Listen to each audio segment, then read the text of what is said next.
All right. Good morning, everyone. Welcome again to the High Vibe Tribe online meetup group.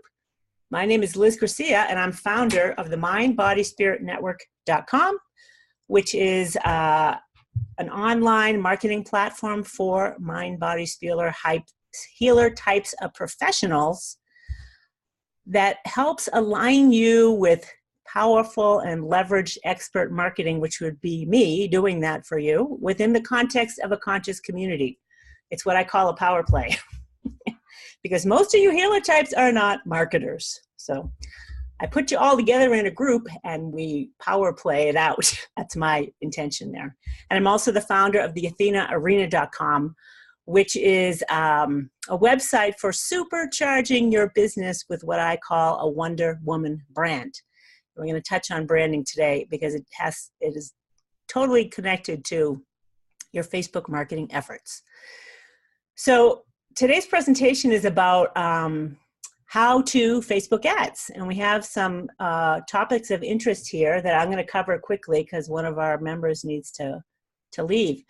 So Lori Buchanan is interested in knowing, among others, what do I think about boosting a post versus creating an ad for that post. And my experience has been that when I boost a post, the cost per conversion of that is 10 times greater than advertising the post with the intention of capturing leads. So I did this for Cheryl once. I wanted to test it. We did a post and I boosted it. And I think the conversion on that was like $10 per lead. And then when I said, no, let's create an ad around the same content, create a target audience that's not necessarily her followers on her Facebook page. I'm feeling like the followers on your page are not necessarily your target audience because they're kind of random. So when we created the same ad with the same dollar amount, the cost per lead went down to like $2. Huge difference between boosting and creating a more intentional ad with a highly targeted audience. That's been my experience. So that's what I would say, Laura. Have you had experience with this yet, or have you tested this yourself? I've done both and I've found the same thing. And I've got my conversions down to about 37 cents a piece. So I'm feeling better about that, the number of hits that it gets, the ad. I don't think I'll ever boost again. No. But I'm glad to hear that other people have tested the same things, apples to apples, not apples to oranges, and had the same experience. I was afraid maybe I didn't. So thank you. So here's this one caveat to that, which I haven't tested yet, is when I boosted it to her current audience, I believe, her Facebook followers. I boosted it to them. And that's where I think that's not the best. Your followers are not necessarily your best prospects at all. I absolutely agree. And I think I shared with this group that at first I had to find things out, but at first I was targeting people, Buddhist, wellness, health, yoga, this type of thing.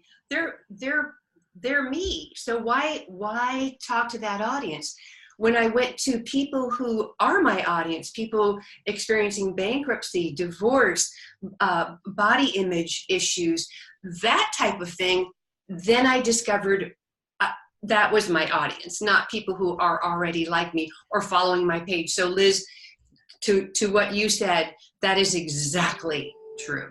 Yeah, especially if a lot of your followers are family and friends.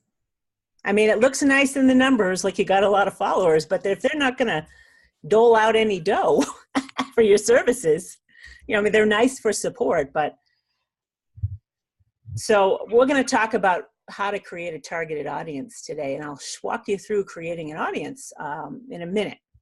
But I want to lay out the foundational basics to any of this stuff. And the first step is, I've been building websites and doing SEO, search engine optimization for websites since 2009. And I knew in 1999 when I created my first website for my retail store in Boston, after I created it, I'm like, how's anyone going to find it? That's when I first became aware of, keyword research. What keyword phrases are people using to find me? So I've been doing this for a long time. And most small business owners have no awareness of market analysis. People don't do it. And with all the data that Google search provides, it's a no-brainer to find out what the heck does the world want today. Google has the answer to all of that to an extent. So I start off every type of online marketing initiative, whether I'm building a website, creating a email marketing calendar or a blogging calendar, or branding. If you're going to go brand your business, make sure you have an audience. And, who doesn't search for stuff on the web anymore? I mean, who searches anywhere else? I don't know. I mean, I think the predominance of, if you want something, who does not go to the website first? I mean, who does go to a website when you're looking for something? You guys? Or do you not go to the website, right? So you got to put yourself into the shoes of someone who's looking for what you have. So you need help with keyword marketing research. And it's good to hire someone who's done it thousands of times, because someone who's done it thousands of times has an intuitive awareness of what the intent behind the search is. So first step in anything, in any type of marketing initiative, is make sure you have a market and make sure you understand what people want. Especially if you're going to build a Facebook ad with some type of lead generation opportunity. People will understand they got to create a freebie for their website. The little pop-up that says 10 free tips about what? Make sure those 10 free tips about fill in the blank have a search audience. Make sure someone even wants it. So if I do keyword research, I'm going to say, holy crow, like for Liz Bigger. I'll give her as an example. She does chakra balancing and healing and other things. But when I did search for her, the search volume and interest in chakra healing and balancing is huge. I'm like, we're starting here. Or conditions that she helps with, like anxiety and depression, like Lori was talking about. Bankruptcy, find the problem. What's the problem? So I do the keyword research to make sure you're focusing on the right problem. And I have another member who develops essential oil remedies for different ailments. And that's a lot of investment in time and effort, packaging, marketing, graphic design, to create some type of essential oil remedy for which there's no market. So when I did her, she's like, holy crap, I got to redo everything. And she was so thankful. I'm like, no kidding. Because we found where the huge markets are. And I found specifically people looking for natural remedies for depression, huge market. Natural remedies for back pain, even bigger. So we started with the biggest markets. You got to open the door where there's the biggest opportunity. But then, during my keyword marketing research, I'm going to see how competitive it is too. Because it's showing me competition. It's showing me financial viability. This is where this is a foundational basic to business, period. If you're going to start a business today, use Google search.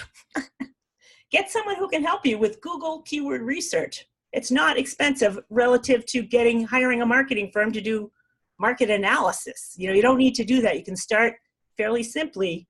Make sure you have a market, and then I help kind of analyze the overall picture of what's going on and say, this is where you can start. And that is also going to tell you what your ad is going to be for Facebook too. A lot of people, I think, are disappointed because they have no awareness, and they're offering something on Facebook for which there's no interest. I mean, there's little interest, You got to go, Lori? Okay. Thank you, honey.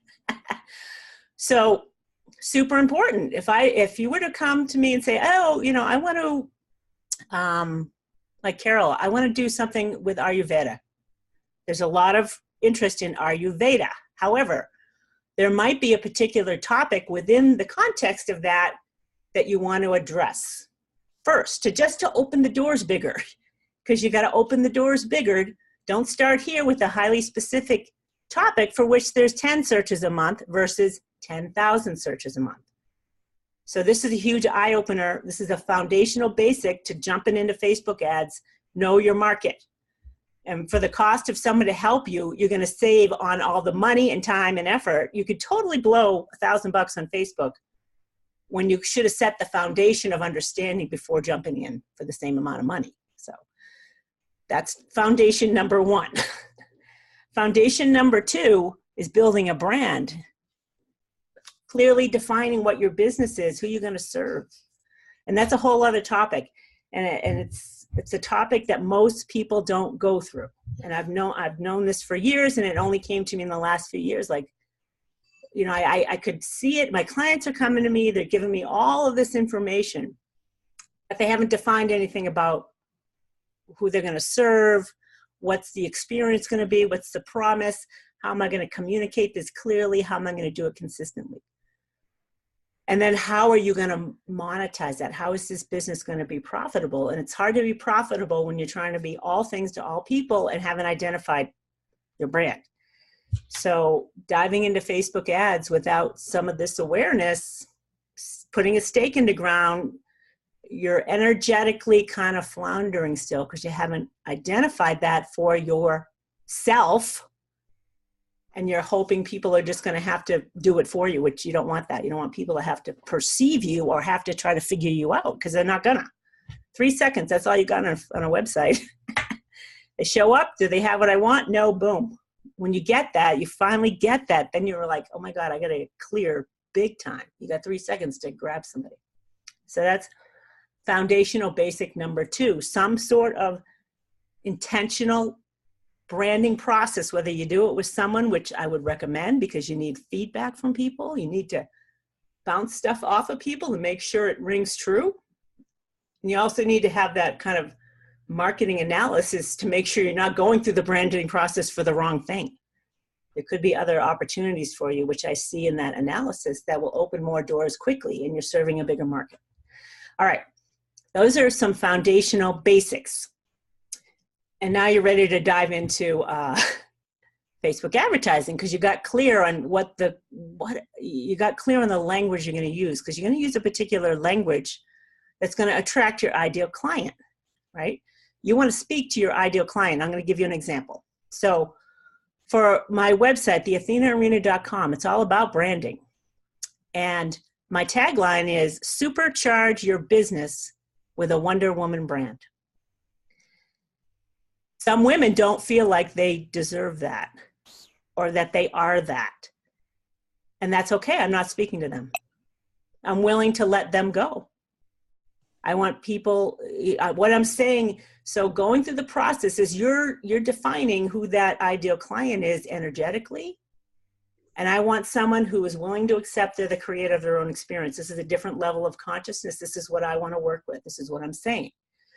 So alignment with what you want requires conscious, intentional, deliberate thought and putting a stake in the ground about how you're going to communicate who you are, what you stand for, who your ideal clients are, what the experience is going to be, what type of service am I going to offer so that you're making money and leveraging your expertise, as opposed to doing everything for everybody. Anyone that comes along, you're doing it, losing money because you haven't decided, okay, I don't want that type of person. I don't want to work with them. I just lost it. I'm working $5 an hour for that one. It's certainly good to go through the process and like say, oh, okay, I don't want that. Anyway, so Facebook ads. We got to start with some basics in Facebook ads. I don't want to get into the more advanced stuff, but I want to let you know it's there. So the first part of Facebook advertising is you want to set up what's called tracking pixels. And tracking pixels, you're going to put this code on your website or your landing pages, which that's another topic. If you're going to run Facebook ads, you want to run ads to a landing page, not to your website necessarily. Your website is not targeted enough. And if you're running ads to a website, in general, you're going to lose people because they get distracted. If you're running, like boosting a blog post to your website, that's more specific and that's okay. You want to just make sure there's some sort of opportunity to convert from that blog. What's the next step? All right. So tracking pixels are important because it's going to help refine your target audiences down the road. So for example, I'm running an ad campaign right now, highly specific target, and I put the tracking pixels on the page that tells Facebook that someone gave me their email. I had a conversion. So the event is called a lead. So what happens is I create the ad, people click on the ad, they go to a landing page to opt in for my free offer so that I can get them on my mailing list, and now they're a potential client for me. And then after they submit their email, they get redirected to a thank you page, and that's where there's this tracking code that says to Facebook, you got a lead. And now Facebook is calculating what the cost per lead is for their platform, which is awesome. So I can quickly show you guys, I'll come back around if you guys want to see how to add pixel code. It's not that hard until you start getting into measuring particular events. So Facebook, when you create a business ad manager in Facebook, they're going to generate a snippet of code for you. And the basic snippet of code you want to cover your whole website. So one piece of code covers the whole website. So it's tracking ads that are going to your website. And then there'll be a separate snippet of code on a particular landing page so it can track conversions. So, and they have all different events for conversion. One could be you went as far as checkout, you got to the checkout page, and then you lost them. So for advanced marketers, you want to go back to each of these different pieces of audience and show them something else. It's a little more complicated, but I want you just to be aware that this is where the jewel of your marketing efforts come, is when you have people that actually go to the website. Now they're interested. Then you're going to create an ad campaign that you just show them because they already know you. When you're first starting out, you're just getting in front of people for the first time. They don't know you. It's called a cold audience. So this is where you want to get highly targeted in that audience creation area. So I think I am going to show you guys how to think about creating an audience and create your own first audience.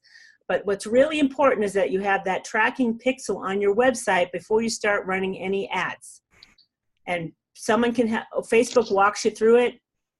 If you have a someone who did your website, they can typically add that code for you. It's not that difficult to do if you just follow instructions. And if you Google it, I mean, everything's on YouTube. Especially if you have a WordPress website, there's answers to everything. It's not hard to do, but you absolutely want to put that code on there because you're going to waste money by not creating what's called a retargeting audience. And that retargeting audience is the audience that knows you. Now they're a warm audience, and they're more likely to convert than the cold audience. So you're going to go back to them. So what's happening with me now is people know me. They're just getting to know me.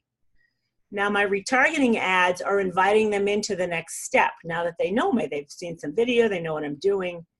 That next step is what's happening. And once you get the ball rolling on this, then it will become easier. So the first steps that are getting you started, it's like, okay, it seems complicated, and it is advisable that you get your help to get your ball rolling.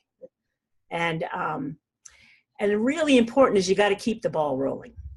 So just some stats or information. In my own, I'm pretty highly intuitive, and I wouldn't say that except for the fact that everyone tells me I am. I'm like, okay, well, maybe I'll go with it. Maybe it's true if everyone keeps telling me it, and I just didn't recognize it because it's just who I am. It's like, oh, I just know stuff. But I intuited that there's a particular investment in this that I needed to do to get return on the investment. And then I talked with other experts. I hired an outside marketing firm to do my Facebook ads. And they told me the same thing I already knew. I'm like, I kind of knew that. And that is that you got to run consistent ads. This is branding. All right. You got to consistently run Facebook ads. And if you want to generate leads, a minimum $500 a month, $20 a day. And you just decide that's what it is. It's like rent. You got to pay rent. And you got to decide you're going to do it consistently. This is called branding. You need visibility. You need market awareness. No one's going to get to know you if you're not out there consistently delivering something. And this is for you, Carol. I used to have a retail store and a restaurant, and you're kind of brick and mortar based. And now I forget what I was going to tell you. Oh, I know. You know, newspaper ads. I used to run newspaper and magazine ads. They are so not targetable. And when I ran into Facebook ads, I'm like, oh my God, this is so awesome that I can get feedback within hours, as opposed to newspaper and Facebook ads. They're just kind of like, you don't know what's working or not unless people tell you, which is rare. You know, a lot of people would give me feedback, but digital marketing is, having done it in the past, I bought a $4,000 magazine ads, shooting and hoping for the best. And then Facebook ads is like a walk in the park. It's like, oh my God, I get results immediately. So anyway, 2 other people said the same thing that do Facebook ads for a living. When you start getting into like $1,000 a month, now you're getting traction, you're getting visibility, you're getting results. And it can take 3 to 6 months to get any traction. So you've got to invest in the short run and not freak out.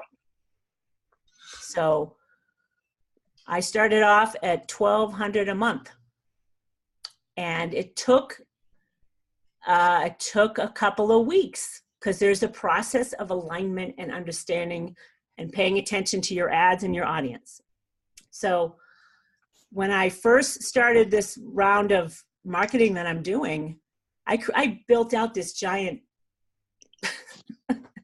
campaign with images I thought were going to convert, and they fell flat. I'm like, crap.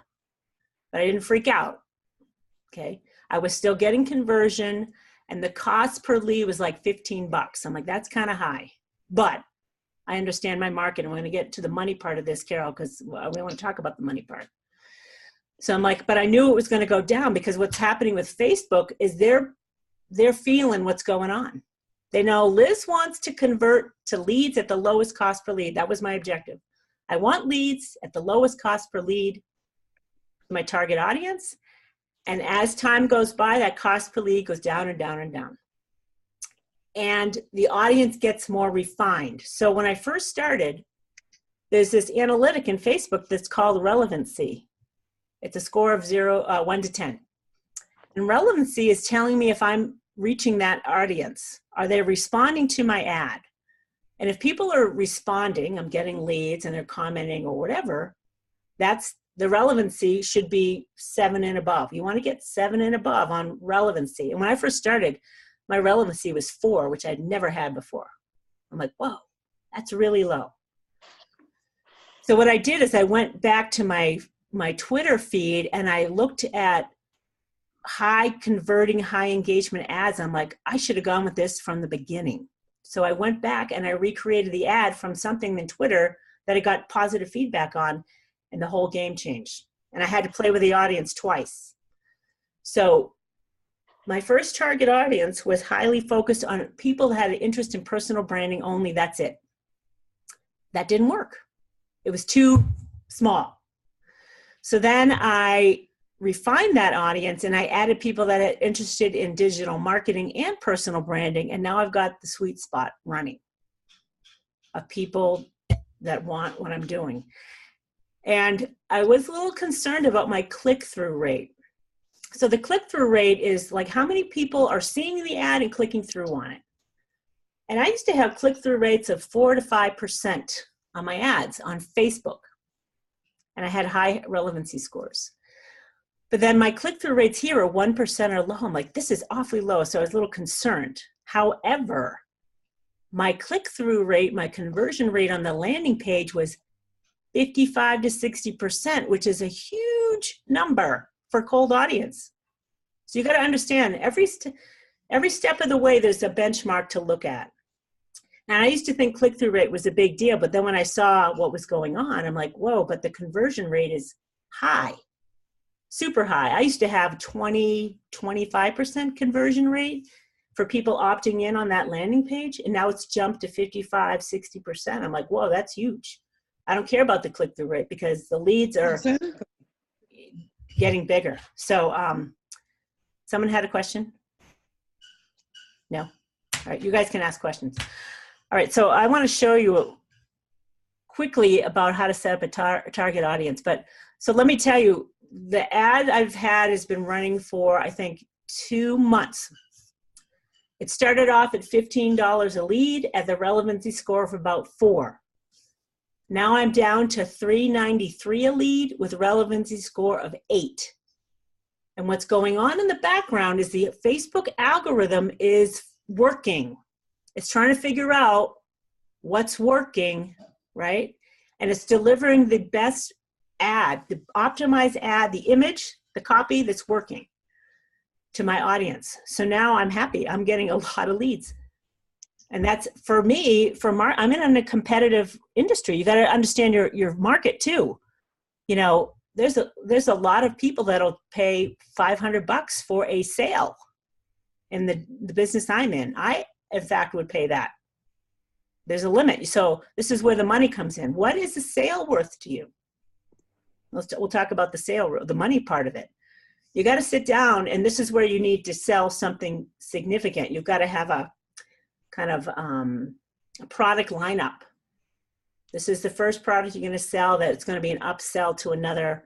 And this is not a sleazy thing. This is just taking people through the steps they need to get to where you want them to be. So, for example, I want to be in a market where my entry rate is $1,000 for whatever I offer. If people are going to get in with me, there's going to be consultation, there's going to be serious analysis of your market, there's value there.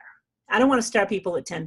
It's a waste of my time unless I'm just selling something that's free, you know, it's already created. Do you kind of recreate something and sell a book, or you sell a video series or a class? That's a different thing. So you got to look at what are you willing to pay?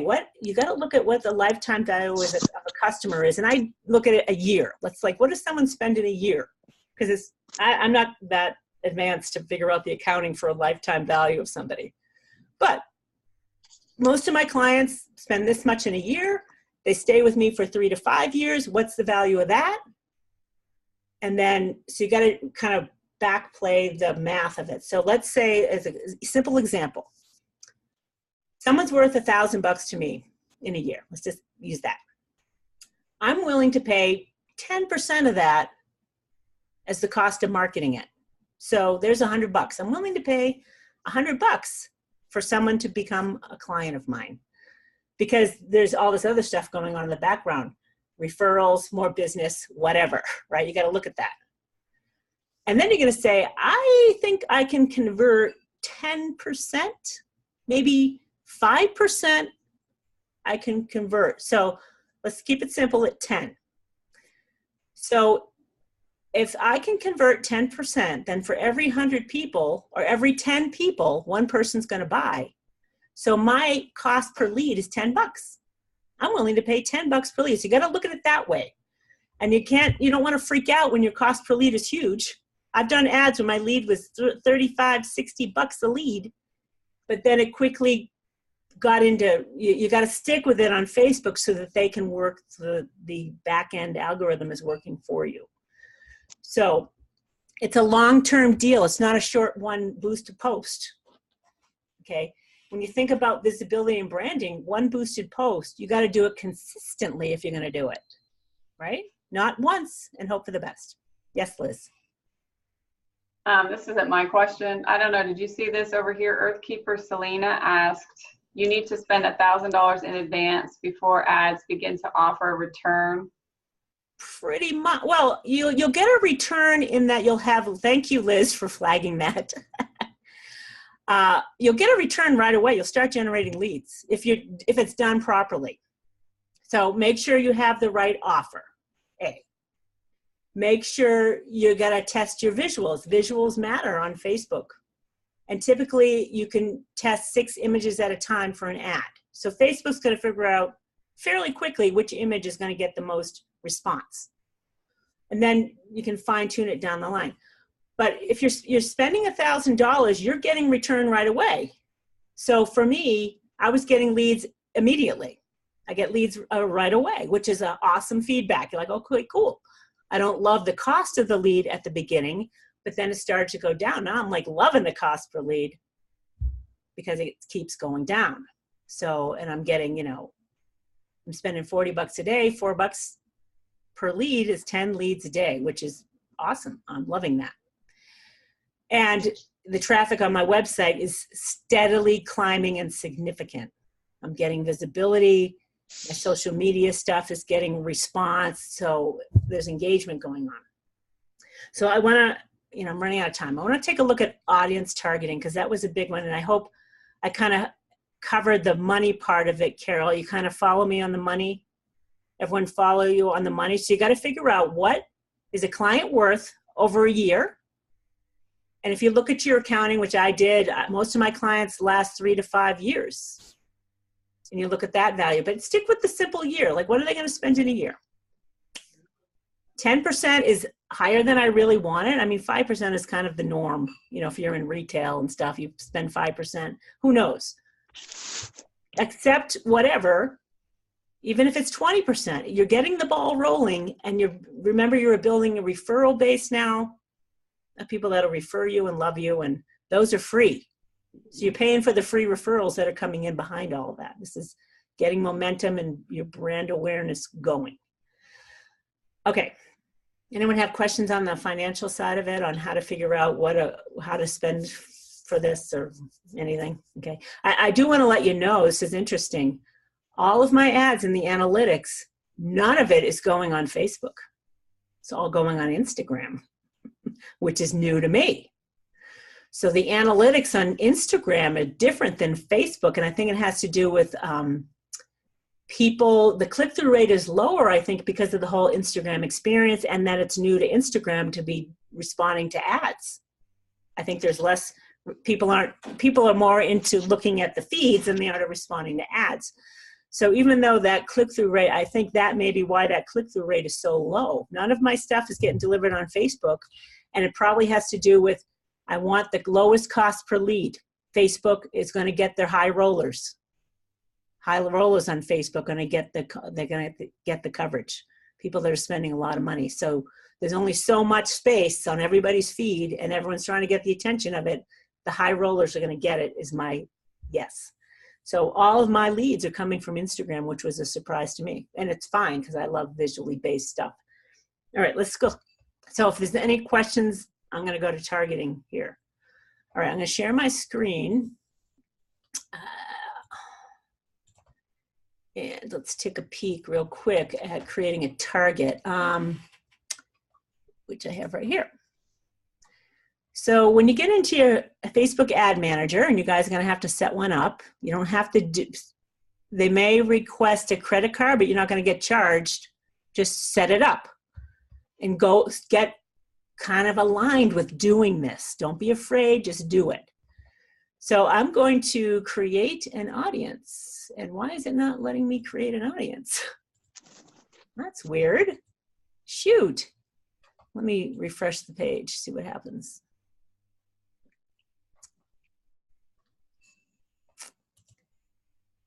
So if you, just so you know, if you're in your Facebook Ads Manager, on the top left, there'll be this menu, and you just expand it, And there's audiences, business settings, pixels. So pixels is something that's vitally important before you run ads. You want to set that up first. So let me just see if it refreshed. And I don't know why it's not letting me create an audience. Shoot. That's weird. Sorry, you guys. Let me try it through another tab. So when you create an audience, you're going to do basic demographics. And other experts have said, kind of leave it open when you start, unless it's obvious. You're not going to sell the kids, right? And especially when it comes to male, female, even though you may have a female or male predominant audience, advice has been to open it to everybody. And I've done that. And I think I have a fair amount of men opting into the Athena arena. All right. It's going to let me create an ad, but it's not letting. Let me see if I can create it. All right. So I'm going to create an ad. And I'll just walk you guys through this. And again, I'm going to reiterate, you want to do the groundwork before you dive into this. And just one boost of a post, you got to do it consistently. But again, I wouldn't advise the boosting of that post. Shoot. Oh, you know what the problem is? I am connected to the internet and trying to show you this thing. Running video. Hold on, you guys. I'll talk you through it anyway. So you go in to create an audience, which is not going to let me do. Jeez. Darn it. I don't know why that's going on.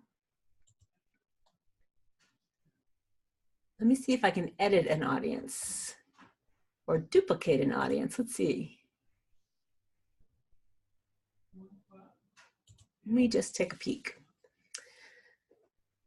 So the first step of creating an audience is let's see if I can edit it. I can. It's going to let me edit. The basics. So there's different types of audiences you can create. And this one is there's something called a custom audience and a saved audience. And then there's audiences that are just like your own Facebook page, which I don't recommend at all. I would not do that. So custom audiences are called lookalike audiences. And then let's see what a custom audience is, where you create specific demographics. So personal branding is one of my custom audiences. And I'm telling it, I want it to go to people who live in this location, the United States and Canada. And the reason for that limitation is because my brand builder bootcamp that I'm promoting is a live thing that needs to be done in time zones that people can attend. So I can't really have people from Europe or Australia in the group because they'll have to do it at midnight or some crazy time. So for Carol, I would keep it super tight to your towns, right around you. Whoever your audience is, if they're going to drive 10 or 15 miles, that's probably about as much as they're going to drive. I don't know. You know your audience. So you're going to target people that live in specific towns around you, if that's your deal. I did an age range of 28 to 60, and I have all genders. And then English US, English Canada, got to be English speaking because that's what it is. So when you define an audience, I started with very specific. I want people that are interested in brand management and personal branding. This is the first level of targeting. You're going to target interest. So the next level is people that are interested in branding are going to own their own businesses. And I'm targeting people that are self-employed or solopreneurs. So my second layer of targeting, what I did is I said, I want them interested in these two things, but also now I'm refining it. Not only are they interested in this, I also want them to own their own businesses, because I don't want people that work for corporations in marketing and branding. That's not my market. They're already working. They're not going to pay for this. People that own businesses are. So this next level is interest, deeper interests. So this is a demographic interest, people that are self-employed, they're business owners, they're the CEO or co-owner, they're the founder, owner, and CEO. So you're following me here. Not only are they interested in this, but they must also match, and I don't know if you can see this, they must also match at least one of these. So this is where the targeting is getting refined. I'm getting closer to who I want. This is all business owners, okay? And I have another refinement. I have 3 levels of refinement. So the next level is where you're targeting people that follow somebody else. So Amy Porterfield, this is the 3rd level. Not only do they have to be business owners and interested in marketing, they also follow other people that are experts at social media marketing. So Amy Porterfield's a big Facebook marketing woman. They're also interested in raising consciousness. This is getting really refined. I want people that are aware of their own consciousness. They're interested in higher consciousness. Marie Forleo is another big online marketing woman. Mind Valley. This is where you get refined, where you find people that are doing Super Soul Sunday. I want people that are interested. So you see, I'm getting even more refined with that 3rd level. So this is where you got to think through that targeting of yours. And you got to get it super tight. So for Liz Bigger as an example, not only are people interested in energy healing, so she would start with her top level interest could be people that are interested in chakra healing, chakra balancing, energy healing, blah, blah, blah. But not only that, the next layer is not only are they interested in that healing, and you got to understand that that could be other practitioners are in that group. You gotta understand who else is in that group. Not only people that want to be healed, people that are healers are in that group, and you got to refine it. So the next level of refinement for Liz, as an example, would be people that are suffering from depression. They want remedies for depression, natural remedies for depression, could be an interest. And you type it in, if you type it in into this demographics, let me do that. Let's say depression remedies. You just start typing it and they're going to give you suggestions. We're not interested in the Great Depression. That's something different, right? Defeat depression. That's what we're interested in, all right? You're going to see defeat depression. No depression, all right? Depression glass, no. So then you're going to refine it with conditions that you want to help with. So Liz, it would be, chakra issues. I don't know. When you start putting in the interest or the problems you're solving, Facebook's going to give you examples. And it's going to tell you how many people defeat depression. The audience size of defeat depression is 120,000 people. No depression, the audience size is 83,000 people. So it's going to build this audience for you based on all these different refinements, right? And then at the very top, it's going to tell you what your potential reach is. So for this particular audience, my potential reach is 1,300,000 people, which is good. You want to get that audience size on your cold, when you're doing that target, 500,000 minimum. If it's too small, it's going to tell you it's too small, so you got to beef it up. So I'm running over time, you guys. Sorry. And I'm going to stop sharing my screen. But do you have questions on that, creating an audience and understand what I'm getting at? This is a key part to your marketing success is targeting, getting your audience really targeted. So did everyone kind of get, there's levels, and Facebook's going to help you and give you ideas on each level. So there's different types of audiences. There's a demographic possibility, there's interest possibility, and then there's behavioral possibility. And when I built one of our other members' target audience, she wants to deliver online classes. So a behavior that we targeted is people who have the propensity to buy online classes. Everything is available to you to look for that. If you're going to deliver something online, make sure people have the propensity. It's a behavior. They have a propensity to spend a lot of money on travel, as an example. They have a propensity to spend a lot of money on psychic readings. All of this stuff is why I love Facebook marketing. You can get super targeted, and that's where you want to go. And sometimes that audience gets too small, and Facebook will tell you don't have a big enough audience. So then once you test that audience, then there's opportunity to create lookalike audiences that are based on behavior. And like, I've run an ad for 2 months. Now I've already created a lookalike audience, so I can go and retarget. When you want to scale, then you start doing that. So it's a big topic, and I wanted to get you, those are the basics though, right there. Understanding your market, get clear around your business, because if you're not, your ads will show up. Your ads are not aligned because you're unclear in your head about what you're doing, who you are, who you're going to be, who you're going to serve. And the propensity for all beginners is to be all things to all people. No, thank you. Take it from me. No, thanks. You don't want to do that. All right. So that's it for Facebook beginning. And I'm happy to do a part 2 because there's a lot to do. And Rito asked for a part 2. Any questions, you guys? Because I'm here. If you have questions, I'm happy to answer them. You're all good. All right. Next week, you guys, is Mastermind Week.